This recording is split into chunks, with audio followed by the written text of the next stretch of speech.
ሰላም ጤና ይስጥልን። በመላው ዓለም የምትገኙ የተወደዳችሁ የብሩክ ሚዲያ ተከታታዮች የነሐሴ 1 2018 ምሽት ዋና ዋና ዜናዎችን ይዘን ቀርበናል። አብራችሁን ቆዩ።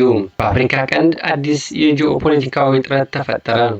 ኢራን በዓለም አቀፍ ደረጃ ከፍተኛ ስትራቴጂካዊ ቦታ በሆነው የሆርሙዝ ባህር መተላለፊያ ላይ የአሜሪካና የእስራኤል የንግድና የጦር መርከቦች እንዲያልፉ ወሰነች። ቱርክ፣ ሳውዲ አረቢያና ፓኪስታን አዲስ የጋራ ስምምነት ተፈራረሙ። ዜናውን በዝርዝር ይዘን ቀርበናል። አብራችሁን ቆዩ። በአፍሪካ ቀንድ አዲስ የጂኦፖለቲካዊ ውጥረት ተፈጠረ። የኢትዮጵያ መንግስት የባህር በር ለማግኘት እያደረገ ያለውን ጠንካራ እንቅስቃሴና ከሶማሊላንድ ጋር የተፈራረመውን የመግባቢያ ስምምነት በቀጠናው አዲስ የፖለቲካ ንዝረት ፈጥሯል።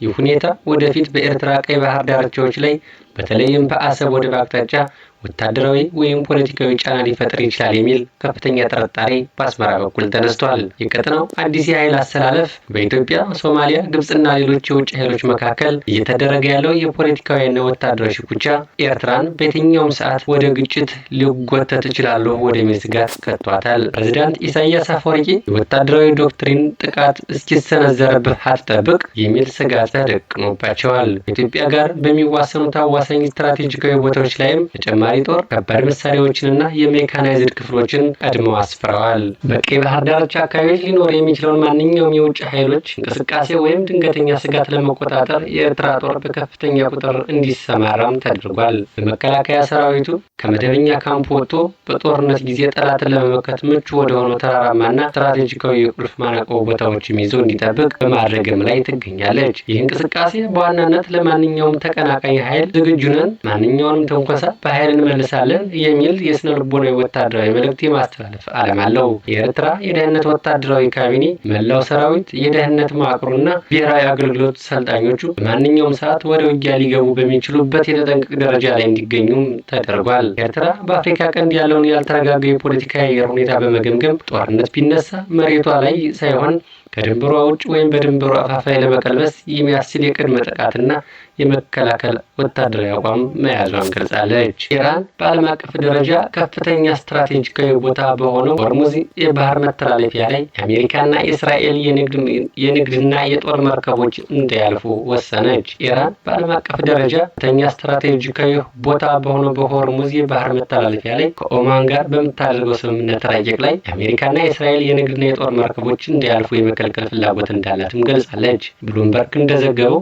የኢራን ጠንካራ ቅድመ ሁኔታዎች ከኦማን ጋር ያዘጋጀች ባለችው የጋራ አስተዳደራዊ ረቂቅ መሰረት የአሜሪካና የእስራኤል መርከቦች ሙሉ በሙሉ እንዲያልፉ የመከልከል ፍላጎት አላት። መርከቦቹ ማለፍ ከፈለጉም ከፍተኛ የጉዳት ካሳ ወይም የጭነታቸውን ዋጋ እስከ 7 በመቶ የሚደርስ የታሪፍ ክፍያ እንዲከፍሉ ቅድመ ሁኔታዎችን አስቀምጣለች። በሁሉ መሰረትም ኢራን ወደ ሆርሙዙ የሚገቡትን መርከቦች ብቻዋን፣ ከሆርሙዝ የሚወጡትን ደግሞ ከኦማን ጋር በጋራ ለመቆጣጠር አቅዳለች።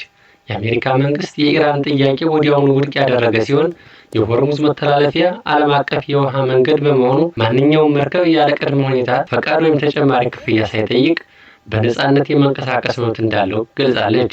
አሜሪካ በኢራን ወደቦች ላይ የጣለችው የባህር ላይ ከበባ ሳታነሳ የኢራን ጥያቄ መቅረቡም በሁለቱ ሀገራት መካከል ያለውን ውጥረት የበለጠ አባብሶታል። በዓለም አቀፍ ደረጃ ከሚጓጓዘው የነዳጅና የተፈጥሮ ጋዝ ምርት 20 በመቶ የሚያልፍበት ይህ ወሳኝ መስመር በመዘጋቱ ምክንያት በዓለም አቀፍ የነዳጅ ገበያ ላይ ከፍተኛ ዋጋ መናወጥና የስጋት ደመናም እያንዣበበበት መሆኑ ተገልጿል። ቱርክ፣ ሳውዲ አረቢያና ፓኪስታን የጋራ ስምምነት ተፈራረሙ። ቱርክ፣ ሳውዲ አረቢያና ፓኪስታን የቀጠናውን የኃይል ሚዛንና የደህንነት ሁኔታ ሙሉ በሙሉ ሊቀይር የሚችል ታሪካዊ የጋራና የመከላከያ ስትራቴጂክ ትብብር ስምምነት መፈራረማቸውን አልጀዚራ ዘግቧል። በሶስቱ ሀገራት ከፍተኛ የመከላከያ ባለስልጣናትና ወታደራዊ አዛዦች የተፈራረሙት ይህ ስምምነት በመካከለኛው ምስራቅና በደቡብ እስያ አዲስ የፖለቲካዊና ወታደራዊ አስተላለፍ የፈጠረ አብይ ኩነት መሆኑን የጂኦፖለቲካ ተንታኞች ገልጸዋል። እንደ አልጀዚራ ዘገባ ከሆነ የሶስትዮሽ የመከላከያ ጥምረቱ ዋና ትኩረት አቅጣጫዎችንም አስቀምጧል። እነዚህ የትኩረት አቅጣጫዎችም አንደኛው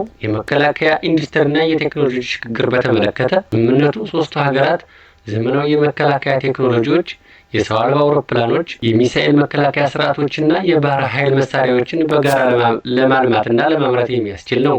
በተለይም የቱርክ የበለጸገ የመከላከያ ኢንዱስትሪና የድሮን ቴክኖሎጂ ከሳውዲ አረቢያ የፋይናንስ የካፒታል አቅም እንዲሁም ከፓኪስታን የረዥም ጊዜ ወታደራዊና የኒውክሌር ልምምድ ጋር መጣመሩ በመከላከያ ዘርፉ ግዙፍ ኃይል እንደሚፈጥር ታምኖበታል። በሁለተኛ ደረጃ ደግሞ የጋራ ወታደራዊ ልምምድና የስለላ መረጃ ልውውጥ በተመለከተ ሲሆን ሀገራቱ የምድር የአየርና የባህር ኃይሎቻቸውን የሚሳተፉበት የጋራ ወታደራዊ ልምምዶች የሚያደርጉበት ሲሆን የቀጠናውን የደህንነት አደጋ ላይ የሚጥሉ አሸባሪ ቡድኖችና የውጭ ስጋቶችን ለመከላከል የሚያስችል የደህንነትና የስለላ መረጃ በቅንጅት ለመለዋወጥ ተስማምተዋል። ሶስተኛውና የመጨረሻው ስምምነታቸው ደግሞ የስትራቴጂካዊ ራስን የመቻል ፍላጎት ነው። አዲስ ስምምነታቸው ወታደራዊ ጥምረት በሀገሪቱ ምዕራባውያን በተለይም በአሜሪካ የመከላከያ ምርቶችና የደህንነት ከለላ ላይ ያላቸውን ጥገኝነት በመቀነስ በራሳቸው አቅም የጸና የመከላከል ግንብ ለመገንባት የሚያደርጉት ጥረት አካል እንደሆነ ተጠቅሷል። የደህንነትና የወታደራዊ ጉዳዮች ባለሙያዎች እንደሚናገሩት የዚህ ስምምነት መፈረም የኔቶ አባል የሆነችውን ቱርክ፣ የባህረ ሰላጤውን የምጣኔ ሀብትና የነዳጅ ጉልበት የሆነችውን ሳውዲ አረቢያን እንዲሁም ብቸኛዋን የእስልምናው ዓለም የኒውክሌር ታጣቂው ሀገር ፓኪስታን በአንድ ወታደራዊ ማዕቀፍ ስር ያገናኘ በመሆኑ በመካከለኛው ምስራቅና በደቡብ እስያ አዲስ ኃይል አሰላለፍና የጂኦፖለቲካ ድልድል መፈጠሩን ያመላክታል ተብሏል። አድማጭ ተመልካቾቻችን ለዛሬ ያዘጋጀንላችሁ ዜናዎች እነዚህ ነበሩ። ሰላም፣ ፍቅርና አንድነት ለሀገራችን ይሁን። ሰናይ ጊዜ